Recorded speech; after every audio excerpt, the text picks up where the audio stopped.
Dans le silence tendu qui précède les grands bouleversements, certaines finales cessent d'être de simples matchs pour devenir des symboles, des récits brûlants où le football révèle ses fractures, ses passions et ses excès. Cette finale tant attendue de la Coupe d'Afrique des Nations a concentré en quelques minutes tout ce que ce sport peut produire de plus intense, de plus cruel et de plus inoubliable, mêlant décisions arbitrales controversées, réactions humaines incontrôlées, héroïsme individuel et basculement collectif dans une confusion totale qui a dépassé le cadre du jeu pour entrer dans la mémoire du football africain. La finale de la Coupe d'Afrique des Nations 2025 entre le Sénégal et le Maroc a sombré dans un chaos historique au cœur du temps additionnel, à la suite d'une décision arbitrale qui a provoqué une onde de choc immédiate.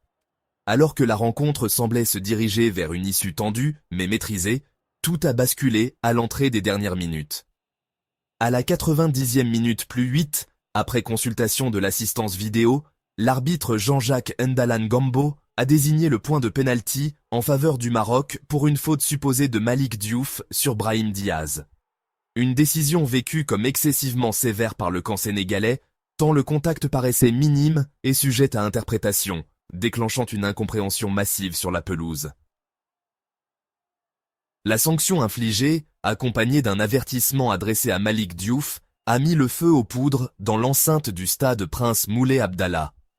Les joueurs sénégalais, abasourdis, ont immédiatement entouré l'arbitre, cherchant des explications face à ce qu'ils considéraient comme une injustice flagrante.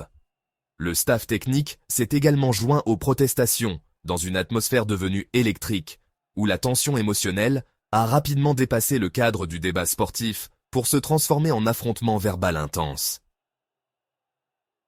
La situation a ensuite dégénéré de manière spectaculaire. Le jeu est resté interrompu pendant de longues minutes sans que le calme ne puisse être rétabli. Pape Thiaw a tenté d'échanger avec l'arbitre central afin d'apaiser la situation, mais la colère des Lions de la Teranga ne faiblissait pas. À la 90e minute plus 12, dans un geste rarissime à ce niveau de compétition, les joueurs sénégalais ont quitté la pelouse pour protester contre ce qu'ils estimaient être un scandale arbitral, laissant le stade plongé dans une stupeur totale. Cette sortie collective a marqué un tournant dramatique dans la finale. Quelques instants plus tard, des supporters sénégalais ont envahi le terrain, accentuant encore la confusion ambiante, alors même que le pénalty n'avait toujours pas été exécuté. Les forces de sécurité ont été débordées, et la rupture entre le corps arbitral et le camp sénégalais est devenue totale. Cette fin de match hallucinante a inscrit la rencontre dans l'histoire de la compétition, non pas pour la beauté du jeu, mais pour la gravité et la noirceur des événements survenus. Au cœur de ce climat explosif, Sadio Mané a tenté d'assumer pleinement son rôle de leader et de capitaine. Conscient des conséquences historiques qu'un abandon définitif pourrait engendrer, l'attaquant sénégalais s'est efforcé de rassembler ses coéquipiers. Il a multiplié les appels au calme, répétant avec insistance qu'il fallait revenir jouer, défendre l'honneur et affronter la situation avec dignité. Son attitude traduisait une volonté claire de ne pas laisser la finale se conclure sur une image de renoncement. Dans un geste fort, Sadio Mané s'est même précipité jusqu'au vestiaire pour convaincre les joueurs de regagner la pelouse. Après de longues minutes de discussion et de tension extrême, les Lions de la Teranga ont finalement accepté de reprendre le match.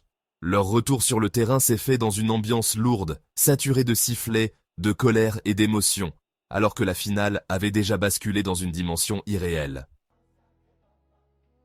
De retour sur la pelouse, la rencontre a connu un nouvel épisode totalement improbable. Sous une pression psychologique immense, Brahim Diaz s'est présenté pour tirer le penalty à la 90e minute plus 24. Le milieu offensif marocain a tenté une panenka audacieuse, mais totalement manquée. Edouard Mendy, impérial et lucide, a capté le ballon sans difficulté, devenant instantanément le héros sénégalais de cette séquence hors norme. Le stade a retenu son souffle avant que n'explose la joie du camp sénégalais, galvanisé par cet arrêt décisif. Le score étant resté inchangé, la finale s'est prolongée en prolongation, ajoutant une couche supplémentaire à un scénario déjà complètement fou.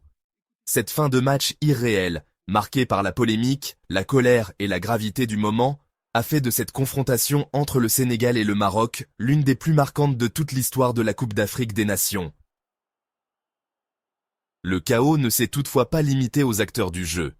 Dans la confusion générale, un stadier a été violemment pris à partie par des supporters sénégalais descendus sur la pelouse pour exprimer leur colère.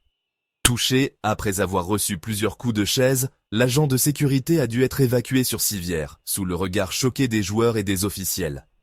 Cet incident grave est venu alourdir encore davantage le bilan d'une finale déjà marquée par des débordements extrêmement rares à ce niveau.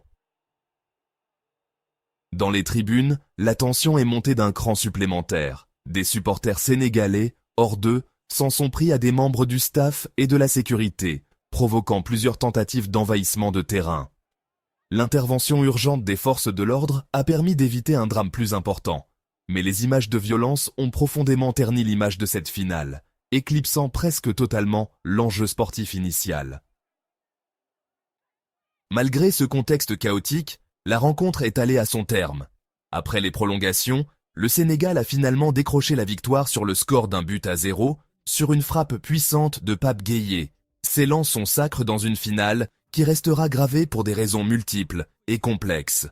Cette issue sportive a toutefois été reléguée au second plan, tant les événements extrasportifs ont marqué les esprits.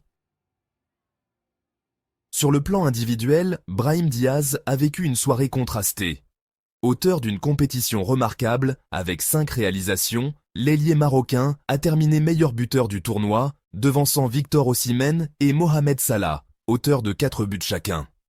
Pourtant, au moment de recevoir son trophée, il a été sifflé par une partie des supporters marocains qui n'ont pas pardonné sa panenka manquée, perçue comme un geste ayant précipité la défaite en finale.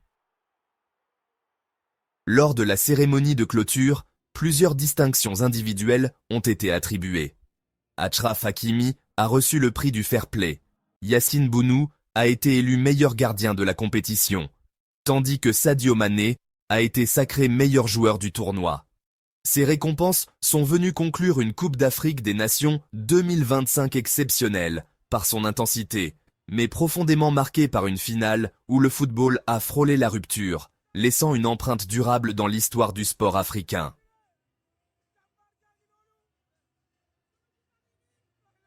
allahu akbar gars yi xool leen Achraf Hakimi ak El Hadj Malick Diouf dafa jël service bi sànni ko pour gars yi jël ko xam nga naari dañoo mystique El Hadj Malick Diouf daw jëm jëli ko quel geste ñu bëri gisuñu